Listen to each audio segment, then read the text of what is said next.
Well, g'day, it's Jonathan here and I'm out doing what I love, having a fish. And isn't fishing just the best sport in the world? It's given me so much joy, and there's a reason over 4 million people in Australia go fishing every single year. And I hope you, just like me, fall in love with the sport and get to fish all across the country. But the truth is, there will be no fishing and no fishing in the future unless there is healthy habitats for fish to live in. And that's where you and I have a really important role to play. Now let's have a bit of a chat about those key habitats that I was talking about. You might see them every time you go fishing, but you might not know why they're really important and why we need to look after them.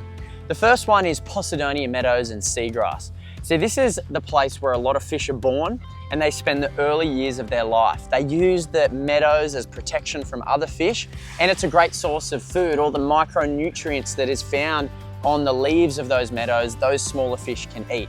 When they're big enough, then they venture out and start a life of their own, eventually, hopefully finding their way onto our hook so we can take a photo of it and then let it back in the water. The next key habitat is mangroves and salt marsh. These are those shrubs and trees that you see in our rivers and creeks, and the reason these are important is because of the filtration that they offer our waterways. So all the water that runs off into our oceans with rubbish and different chemicals in it from our agriculture, well, these key habitats like salt marsh and mangroves actually filter that water before it enters the fish's environment, which means it's protecting the fish's habitat from any of those nasties before they enter the water.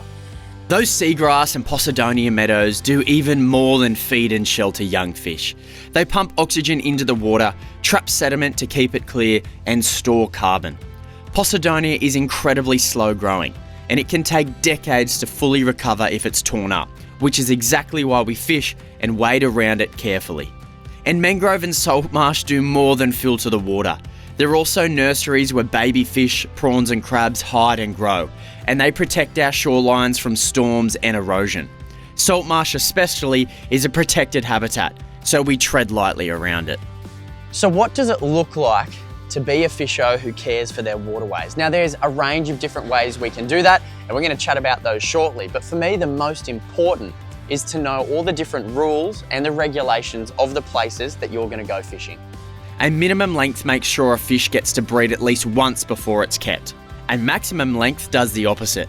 It protects the big, old fish because those large breeders produce thousands of eggs every year. Now, aside from a minimum length and then a maximum length, there is also one more we need to remember, and that is a slot limit. A slot limit is a size limit where you can keep a fish between, and it's quite common for dusky flathead where you can only keep a fish between say 36 and 70 centimeters, and that's to protect both the small ones and the big ones. So don't let the sizes confuse you too much. Just make sure you're aware on where to find them, what website you need to visit, and that you can't keep all fish. You have to let the little ones go, let the big ones go, and we'll have a healthy fishery. And when you do let one go, handle it gently and slip the hook out quickly.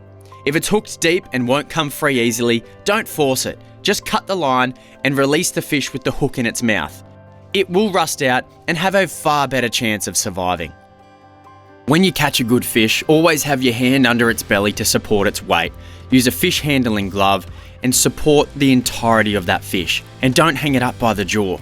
If it needs a swim, swim the fish in between taking photos, and don't let it sit out in the sun for too long. Fish are fantastic to catch, and we want to catch them into the future, so let them go as often as you can.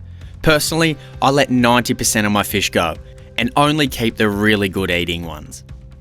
There are also bag limits for fish. That means you can only keep a certain number of them when you go fishing. Now most of these bag limits are quite generous, but that doesn't mean we need to max them out. If you're allowed to keep, say, 10 of one species, that doesn't mean you should. And as responsible or sustainable fishers, we should only keep what we need. So if you catch a fish that you want to keep for dinner that night, then that's great. You're more than welcome to do that. But do we need to keep 5, 6 or 7 when you've only got to feed 2 or 3 people? No. One of the rules that I like to abide by is if I've got to freeze the meat, it probably means that I've taken too much from that given day. I like to keep the fish fresh and only eat what I'm going to consume in the next couple of days. If you can abide by that rule too, we'll have plenty of fish to go around for the coming years. Later this day, I ended up going to fish the flats and caught a bream that was nearly legal. And check out what happened when I caught it. It's amazing how close to your feet some fish will eat. It's like once you've been here for a while, they become aware of you, but they're not scared of you. They'll swim right up here. Oh, oh, oh, oh. Oh, that's not a whiting. That's not a whiting. I can see him darting around. You'll start to learn how different fish react. That looks way more like a little yellowfin bream. Oh, undersized, this one. You know what? He's probably just legal, but I'm not a fan of keeping them at all. I reckon they're way too small. They're very slow growing, so he is coming off. Don't spike me. That's the decoy hook. That's come out. And that is the beautiful little yellowfin bream. And he is going straight back in the water. Righto, mate. See you later. Tell your whiting friends to come and say hello, or your flathead friends. Both would be lovely. Caring for a habitat is hands-on too. Take every bit of your rubbish home and pick up any left behind by others. Keep an eye out for closed seasons and when certain fish can't be targeted when they're breeding. And if you spot someone doing the wrong thing, tell someone about it. Well, there you have it. There's a few ways that you can be a sustainable fisherman or a fisherwoman and be a steward of our waterways.